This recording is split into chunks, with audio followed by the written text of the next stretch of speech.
So are these small parties or the smaller versions of the bigger parties or the regional parties, will they call the shots? I think they are calling the shots. I will not go to the extent of saying that they are the one who will, decide how many seats they will get. But the fact of the matter is that, if you look at the kind of pulls and pressures that was there, LJP getting 29 and other smaller regional parties getting slightly lesser, slice of the pie. The fact of the matter is that how important they are is not lost on anybody, especially the bigger parties.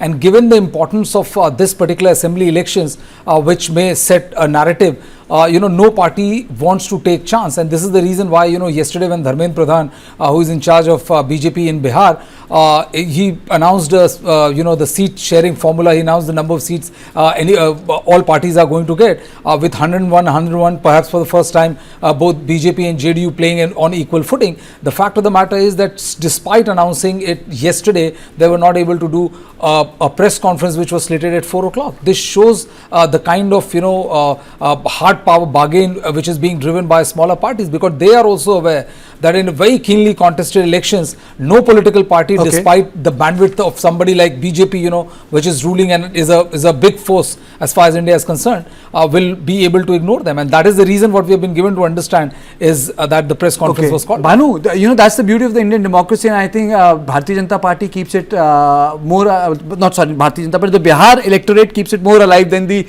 other electorates by empowering so many small players, because it's also democratization of the electoral space. But do you think that these parties this time also hold the sway? And the second part of my question is, do you think it's really a make or break election for both Gathbandhan and NDA? Karthikeya, to answer it, let's zoom out and see the difference between UP politics and Bihar politics, because this will help us understand it better. In UP politics, it's basically BJP, but with two small parties, RLD and Apna Dal, very small parties that occupies the biggest non-agrarian OBCs, because non-Yadav OBCs and non-minorities, right? So this is the natural setup of BJP. In the case of Bihar, they have to construct the same alliance, right? The same social coalition. Unfortunately for BJP, there is a stronger player in JDU with Nitish Kumar at the helm, who is the leader of one big community. So the NDA has to come together this way, and that is only natural. That's a natural social coalition. And how the seats are distributed within this natural social coalition is something. It's a secondary thing, to be honest. It's based on who calls the shots politically at a particular point of time.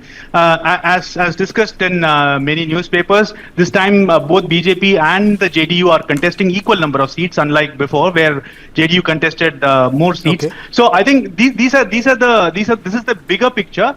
And like what you mentioned, the smaller parties obviously play a big role in Bihar, and it is welcome for BJP to have LJP in the alliance, which brings a big number of marginal votes. They are getting 29 seats, and obviously Upendra Kushwaha's party and Jitan Ram Manjhi's party. Sorry, you wanted to interject? Yes, yeah? I wanted to interject. I want to go to Mrityunjay. Mrityunjay, is it also because of the fact that larger coalitions subsequently post 1970s is breaking down to smaller parties? If you look at Chaudhry Charan Singh, he was never a caste leader. Kisano ke neta mane aate the. Then subsequently the other leaders got spawned. So Lalu made MY and other EBC came up. So do you think that this social justice politics is getting fractured into smaller groupings? Yeah, that's a very good question. In fact, if you look at Bihar's politics itself, and not going too far away, even last 10 years, so both the coalitions that we see as of now have, so as to say, 5 parties in each of these coalitions, right? And at least 4 of these 5 parties, 4 of these 10 parties have emerged in the last 10 years, which is either Kushwaha ji's RLSP, which is either Manjhi ji's Hum party, which is either, the VIP party of Saini ji, which is either a Pasupatinath's Paras LJP. All these parties have sprung up in the last 10 years. What we had seen till 2005 was more of a polarization, either in the wave of RJD or against it. But what we have seen in the last 10 years is a major coalition playing into the role, and thereafter, what we and how we have generalized Bihar's electoral outcome is whichever side is able to form a better coalition in terms of all the caste combinations coming into play will be able to win. And this is what NDA has also been able to achieve till now, at least if I may say, in this electoral battle, which is, I would say, the first fight in the entire electoral battle is to be able to weave that alliance and keep it intact. I think in that, even though there's a certain discontent which the tweets have come, I would say they have been able to create a coalition which wasn't as formidable in the last 20 years, if you see. No, absolutely. You know, those tweets are an expression of both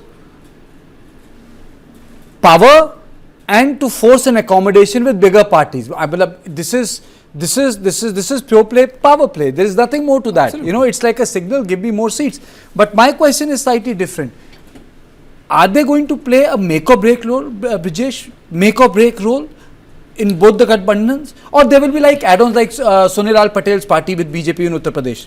I think, you know, here the case is different. I wouldn't compare Bihar with Uttar Pradesh. Okay. And I would say that, you know, if you look at the politics from 1995 onwards, you know, no political party have gotten an absolute majority on their own. And later on, consequently, you know, many of them were dependent on these smaller regional parties who have a big sway over their particular caste and community.